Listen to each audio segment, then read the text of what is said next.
Saudações tricolores, pessoal, bem-vindos ao canal. Esse vídeo tem como objetivo algo que eu acho que é muito importante e que ainda não foi feito, que é passar limpo toda aquela confusão que aconteceu no último sábado e dar aos devidos acontecimentos o real tamanho que cada um deles tem.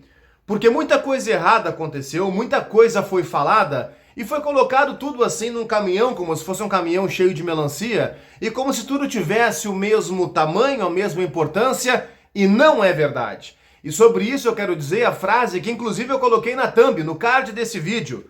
A denúncia feita pelo Grêmio, feita pelo Renato, ela é mais grave do que a ação de abandonar o jogo na sua reta final.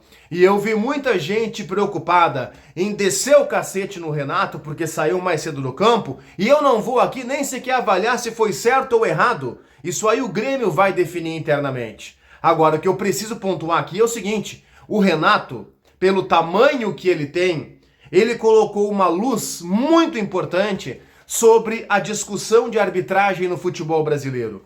Porque dirigente aparecer em entrevista coletiva e dar piti contra a arbitragem, isso acontece 30 vezes por rodada.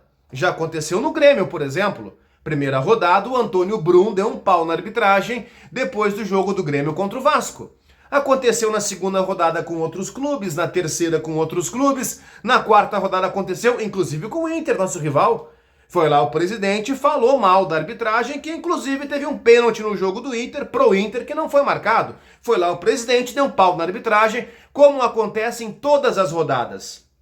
O que fez o Renato, e aqui entra o grande X da questão, a imagem do banco de reservas vazio, o Renato puxando os jogadores e deixando o campo, isso chamou uma atenção que dirigente nenhum consegue chamar.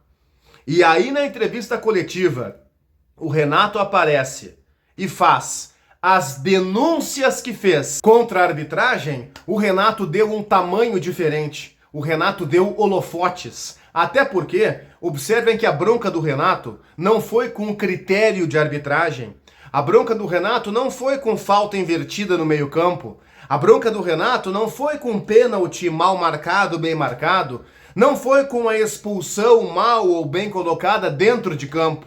A bronca do Renato foi uma denúncia, e aqui pra mim o Renato matou a charada.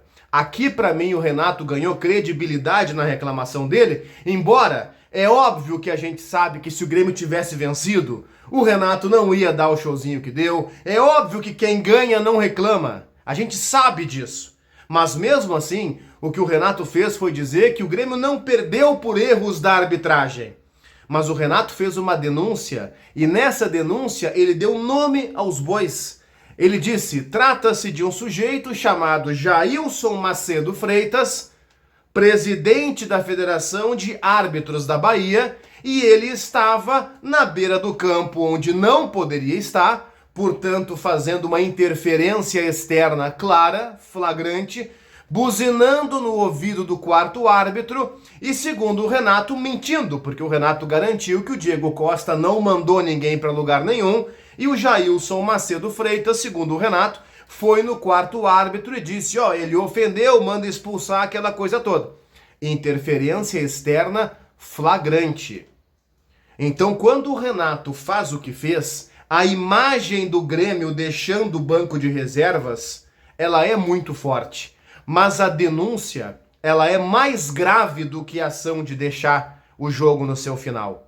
A ação de deixar o jogo no seu final, ela é um ato simbólico, um ato quase que de rebeldia do Renato. Mas a denúncia, ela tem pé, ela tem cabeça, ela tem nome, ela tem sobrenome e ela tem prova. Porque estava ali na beira do campo Jailson Macedo Freitas. Então, pode gostar do Renato, pode não gostar do Renato, não é essa discussão aqui. Agora, o que o Renato fez, inegavelmente, é transformar a arbitragem. Não transformar a arbitragem em manchete, porque manchete, a arbitragem péssima do nosso futebol, é sempre, é todo dia. Mas o que o Renato fez foi estabelecer um outro tipo de discussão. Quem esses caras pensam que são? Será que eles podem mandar e desmandar? Será que o presidente da comissão de árbitros de um estado pode ficar ali em volta do quarto árbitro, buzinando no ouvido do cara e interferindo nas decisões do jogo? Aqui nós temos um fator extracampo. Importante, impactante, relevante. Entende? Então a denúncia que fez o Renato ele não reclamou de arbitragem. O Renato não está dizendo que o Grêmio perdeu porque o juiz roubou, ou porque teve um pênalti não marcado, ou uma expulsão que foi injusta no campo. O Renato fez uma denúncia. E essa denúncia, ela precisa ser ouvida e investigada. Aliás, já foi investigada e foi comprovado que o sujeito de fato estava ali, inclusive com direito a CBF, na calada da noite, entrar no seu site, mudar a função dele como se ninguém fosse perceber. Então, gente, o Grêmio não perdeu pela arbitragem, vamos deixar isso claro, mas o Renato fez uma denúncia e a sua maneira, com a sua, vamos lá, rebeldia, ele trouxe esse assunto à tona de uma forma muito forte, de uma forma com que nenhum dirigente até agora tinha conseguido fazer. Então, nessa aí, numa boa, nessa aí, o Renato saiu ganhando. Deixem o like no vídeo, se inscrevam no canal e comentem aqui embaixo.